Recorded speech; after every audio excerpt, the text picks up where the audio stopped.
i7 ગુજરાતનો અવાજ। નમસ્કાર દર્શક મિત્રો, i7 ન્યૂઝ ગુજરાતીની સાથે હું છું આપની સાથે પાયલ બામભણિયા। તો જોઈએ આજના મહત્વના સમાચાર। અમદાવાદના નરોડા જહાંગીર બ્રહ્મ સમાજની વાડી ખાતે ભક્તિમય માહોલમાં પ્રથમવાર ભવ્ય સુંદરકાંડનું આયોજન કરાયું હતું, જેમાં શર્મા પરિવાર, સમાજજનો અને મહેમાનો જોડાયા હતા। અમદાવાદના નરોડા સ્થિત જહાંગીર બ્રહ્મ સમાજની વાડી ખાતે રામકુમાર તથા દયારામ અર્જુનલાલ શર્મા પરિવાર દ્વારા સમસ્ત ખંડેવાલ પરિવારના સૌજન્યથી ભવ્ય સુંદરકાંડનું આયોજન કરવામાં આવ્યું હતું।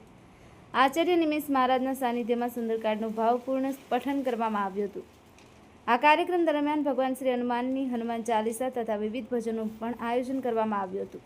આ પ્રસંગે ભવાનીસિંહજી શેખાવત પ્રમુખ, અન્ય ભાષાભાષી સેલ ભાજપ અમદાવાદ, રાજેન્દ્ર પ્રસાદ જહાંગીર પ્રદેશ અધ્યક્ષ, ગુજરાત અખિલ ભારતીય જહાંગીર બ્રાહ્મણ મહાસભા, જયેશભાઈ પ્રજાપતિ, મ્યુનિસિપલ કાઉન્સિલર નરોડા સહિત સમાજના આગેવાન અને મહાનુભાવો ઉપસ્થિત રહ્યા હતા। સમસ્ત ખંડેરવાલ પરિવાર દ્વારા આયોજિત આ ધાર્મિક કાર્યક્રમમાં ભક્તિ, સંસ્કાર અને સામાજિક એકતાનો સુંદર સંદેશ જોવા મળ્યો હતો। સુંદરકાંડના પઠન અને ભજન કીર્તનથી સમગ્ર વાડીમાં ભક્તિમય વાતાવરણ સર્જાયું હતું। કાર્યક્રમના અંતે ઉપસ્થિત સૌએ પ્રસાદ ગ્રહણ કર્યો હતો। Sanjeev Rajput, i7 news Gujarati, Ahmedabad. હું રાજપાલ શર્મા, જહાંગીર બ્રાહ્મણ સમાજવાડીનો અધ્યક્ષ નિમાયો તે હેતુથી સુંદરકાંડ પાઠનું આયોજન કરાયું અને એમાં સમસ્ત જહાંગીર બંધુઓએ હાજરી આપીને આ કાર્યક્રમને ગૌરવ આપ્યું અને ભવાનીસિંહજી, એમની સાથે સાહિત્ય વિભાગના શ્રી ઋષિ શર્મા, બધા લોકો આવ્યા અને આખા સમાજના તમામ મહત્વના પદે વિરાજમાન લોકો, જહાંગીર બ્રાહ્મણ સમાજના અધ્યક્ષ શ્રી રાજેન્દ્રજી એ પણ આવ્યા અને કાર્યક્રમને સંપૂર્ણ અને સુંદર રીતે સંપન્ન કરાવ્યું।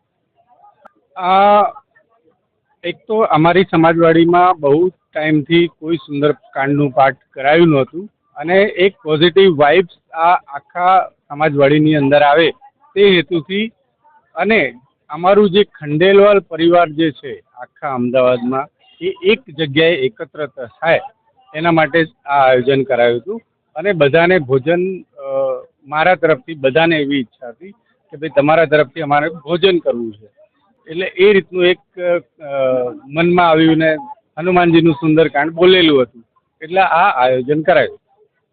સમાજને વધારે તો હું બહુ નાની ઉંમર છે, કહી જ ના શકું, પણ આ રીતના આયોજનો થતા રહે કાયમ અને બધા એક જગ્યાએ ભેગા થાય અને મળીએ સમાજની અને વાડીની ઉન્નતિ કઈ રીતે થાય એના વિશે ચર્ચા થાય, ભેગા મળીએ તો મતભેદો દૂર થાય અને એક સાથે ભેગા મળીને સંપ થાય, બધાનો સંપ આખા સમાજનો થાય, તે હેતુથી આ કાર્યક્રમ।